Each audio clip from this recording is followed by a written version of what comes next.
This summer is the World Cup. How do you expect the Swiss national team to perform? The good thing about the World Cup is that with only 3 matches, anything can happen. Particularly for a team like the Swiss one, this poses a major opportunity. Obviously, I hope we get through. Everything's possible in 90 minutes. I think we can really get somewhere with the team we've got. I'm behind the team and I expect them to get through to the next round. Have you already missed a lot of the Swiss national team's games? How many have you seen? Well, I have to say, of course, that I've rarely seen matches, as whenever I'm away on tour somewhere in the world, there's an enormous time difference, and that obviously makes things difficult. The chances of a match taking place when I happen to be in Switzerland are practically zero. I hope at least to see all the matches at the World Cup, as I'm normally at Wimbledon during this period. And no doubt we'll see the goals several times in highlight compilations. They also have really good football shows in England that I'm already looking forward to now. For a long time, you played football alongside tennis. Maybe you could have also become a football star. So why did you opt for tennis in the end? I was far better at tennis than at football. When the football coach said to me, "Roger, if you don't come to all the training sessions during the week, then I won't always be able to let you play at the weekend," I quickly turned to tennis. I knew that I would play tennis 4 times a week plus tournaments at the weekend, and I would never have dreamt that I would ever have such a career.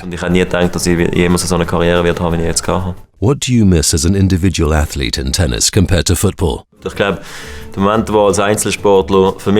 moment you miss as an individual athlete is when you've just won a tournament, Wimbledon for example, and you're the only one on the court, and there's no one you can hug. You can't run after or away from somebody or leap towards your fans. You're all by yourself and your emotions are on show to the whole world. Despite being the most fantastic moment that you can have as a tennis player, it also feels a bit strange.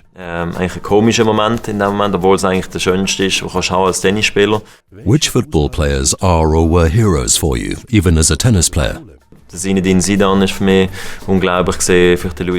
Zinedine Zidane was incredible, as was Luis Figo. I always looked up to him. Much earlier, I was also a fan of Marco van Basten.